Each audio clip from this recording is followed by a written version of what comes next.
तो आज हम बात करेंगे API3 टोकन के बारे में। तो ये क्या टोकन बहुत अच्छा है, काफ़ी लोग इसके बारे में पूछ चुके हैं मेरे से ऑलरेडी, और अब मैं ये बताना चाहता हूँ कि इसकी टोकनोमिक्स के हिसाब से ये टोकन की क्या कैपेसिटी है, क्या ये कितना जा सकता है। तो दोस्तों API3 2020 की क्रिप्टो करेंसी है, 3 साल के आसपास इसको हो गया है, और मतलब 2.5 पौने 3 साल के आसपास इसको हो चुका है। और क्या ये टोकन बहुत अच्छा जा सकता है, काफ़ी लोग पूछ रहे हैं। और इसकी मार्केट कैप अगर देखी जाए तो 128 मिलियन है मार्केट कैप। तो इसकी जो टोकन के हिसाब से बहुत अच्छी है, ठीक ठाक है। और सर्कुलेशन देखा जाए तो 83 मिलियन के आसपास है। टोटल सप्लाई 124 मिलियन, तो 124 मिलियन के आसपास ही मतलब आ चुकी है। अगर हम यहाँ पे देखते हैं तो ऑलरेडी 2 साल से तो ऊपर क्रॉस हो चुके हैं, तो बहुत सारी सप्लाई मार्केट में आ भी चुकी है। आपने देखा है तो किस तरह से ये आई थी। Circulation supply on launch 20 million, तो लॉन्च के ऊपर ही आ गई थी। फिर उसके बाद 2 इयर्स के अंदर लीनियर वेस्टिंग थी, जिसने इन्वेस्ट किया था उसको लीनियर इन्वेस्टिंग के थ्रू ये दिया गया था। और 2 साल जो ऑलरेडी पास हो चुका है, तो 2 साल हो चुका है तो 15 मिलियन भी अनलॉक हो चुके हैं। अब सप्लाई सब्जेक्ट टू 6 मंथ, तो 6 महीने के अंदर जो थी 40 मिलियन भी अनलॉक हो चुकी है। और इसके अलावा जो है डिस्ट्रीब्यूशन बाय दाओ, दाओ मतलब डिसेंट्रलाइज ऑर्गेनाइजेशन होता है। डिसेंट्रलाइज ऑटोनोमस ऑर्गेनाइजेशन इसका मतलब होता है। तो 25 मिलियन जो होता है, जो डाओ मतलब जो लोगों ने वोटिंग की थी उस हिसाब से धीरे धीरे मार्केट में आ रहे हैं। जब ये लोगों के हिसाब से आ रहे हैं तो मेरे हिसाब से इसकी टेंशन लेनी नहीं चाहिए आपको, क्योंकि लोग हमेशा अपना फायदा देखते हैं, ठीक है। तो हम यहाँ पे देखते हैं कि भाई इसका जो 24 हावर ट्रेडिंग वॉल्यूम है वो भी ठीक ठाक है, 7 मिलियन से ऊपर। और 124 मिलियन, जैसे मैंने बताया कि इसका जो टोटल मार्केट कैप है ऑलमोस्ट ये $1.54 मतलब ऑलमोस्ट $2 के आसपास ये ट्रेड कर रहा है मार्केट में। अब इसकी जो वेबसाइट या देख लेते हैं कि ये 2020 में आया था।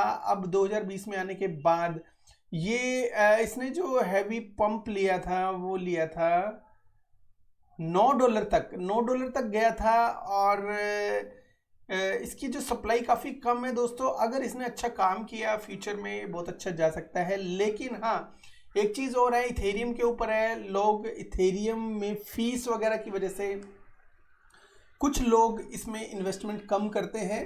तो ये प्रोटोकॉल क्या है ये भी देख लेते हैं।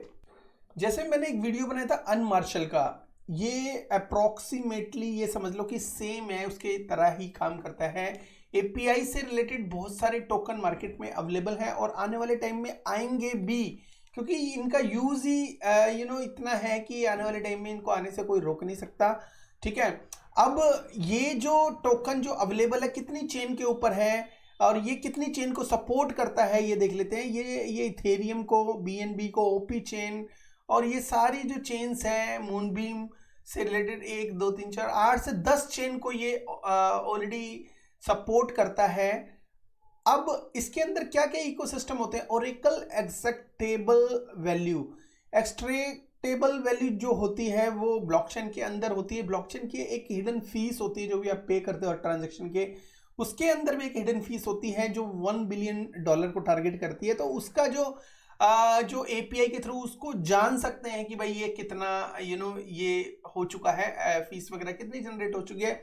Web3 एपीआईज, तो call any web API directly from A smart contract. तो एपीआई के अंदर कनेक्ट करके इसकी जो एपीआई को स्मार्ट कॉन्ट्रैक्ट से Web3 इकोसिस्टम को एक्सप्लोर कर सकते हो।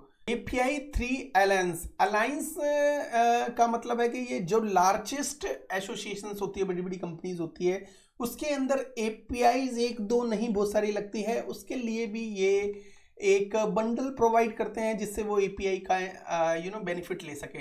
एयरनोड is Web3 middleware that connect Web3 API direct to smart contract.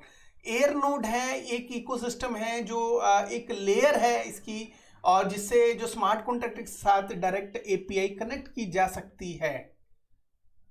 API 3 token, इनका जो टोकन है वो इसके इकोसिस्टम में यूज होता है। इसका नाम है API 3 दाओ। तो दाओ इकोसिस्टम बेसिकली वोटिंग के लिए बनाया गया है। जब भी इसमें कोई चेंजेस होते हैं या मैंने बताया कि अनलॉकिंग जो होनी है कुछ टोकन्स की, जो सर्कुलेशन में आने के लिए दाओ इकोसिस्टम में वोटिंग करनी पड़ेगी।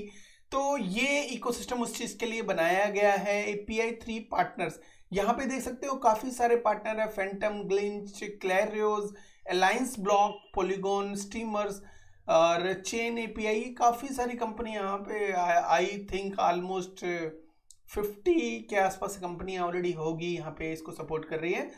और इसके अलावा देखो ये जो मैंने बता दिया ऑलरेडी कि आपको ये जो वोटिंग के थ्रू इनकी सर्कुलेशन सप्लाई बढ़ रही है, वो वोटिंग के थ्रू बढ़ रही है, तो उसकी टेंशन नहीं लेनी चाहिए। टेंशन जब होती है जो कंपनी के हिसाब से मार्केट में सप्लाई आती है, और अगर वो सही है तो ठीक है, अगर वो सही नहीं है तो होल्डर्स को एक भारी नुकसान का सामना करना पड़ सकता है। तो टोकनोमिक्स ठीक ठाक है, इसकी कोई प्रॉब्लम नहीं है। अब बाकी रहा, ये कुछ महीने पहले $5 के आसपास ट्रेड कर रहा था, अभी काफ़ी कम हो चुका है, $1.54, मतलब ऑलमोस्ट $2 समझ सकते हो। अब क्या ये और नीचे जा सकता है? बिल्कुल और नीचे भी जा सकता है, बिकॉज ऑफ इथेरियम पे है, और इथेरियम की जो रेट बढ़ रहा है तो गैस फीस भी बढ़ रही है। लेकिन जिस हिसाब से टोकन काम कर रहा है वो बहुत अच्छा है, ठीक ठाक है। इसमें कोई भी किसी भी तरह की कोई मतलब ये नहीं लगता कि भाई इसमें इन्वेस्ट करने से पैसा बिल्कुल ही ज़ीरो हो जाएगा। ज़ीरो नहीं होगा, ठीक ठाक काम कर रहा है। और अगर देखें इसकी एक्सचेंज वगैरह तो कितनी एक्सचेंज पे है ये भी थोड़ा सा नज़र मार लेते हैं। तो सबसे पहले one of the biggest exchange Binance के ऊपर लिस्टेड है, BKEX के ऊपर है, बिटमार्ट, KuCoin एंड Gate.io के ऊपर भी लिस्ट है ये। और भी काफ़ी जो होगी एक्सचेंजेस होगी। अगर आप देखोगे कि API 3 बाइनांस US, क्योंकि बाइनांस US में लिस्ट होना एक बहुत बड़ी बात होती है, तो ये टोकन बाइनांस US के ऊपर भी लिस्टेड है। और सुशी स्क्वायर, बाई बॉक्स, मतलब ये समझ लो कि most of the biggest exchanges के ऊपर लिस्टेड है, तो ये ट्रस्ट कर सकते हो। इसके अंदर कोई प्रॉब्लम नहीं है। इसमें कुछ ऐसा नहीं है कि ये इनकी जो टीम है वो भी डॉक्स्ड है, हिडन नहीं है।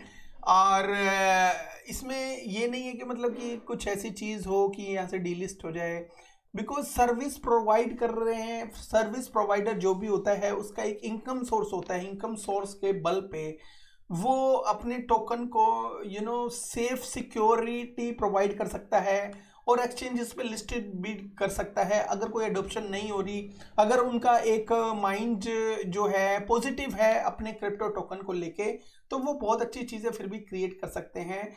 अब ये देखा जाए तो ये जो एक्सचेंज है, ये जो टोकन है ट्विटर वगैरह पे भी प्रॉपर एक्टिव है और पार्टनरशिप वगैरह इसकी चलती रहती है। इस टाइप के प्रोटोकॉल की जो पार्टनरशिप होती है वो बहुत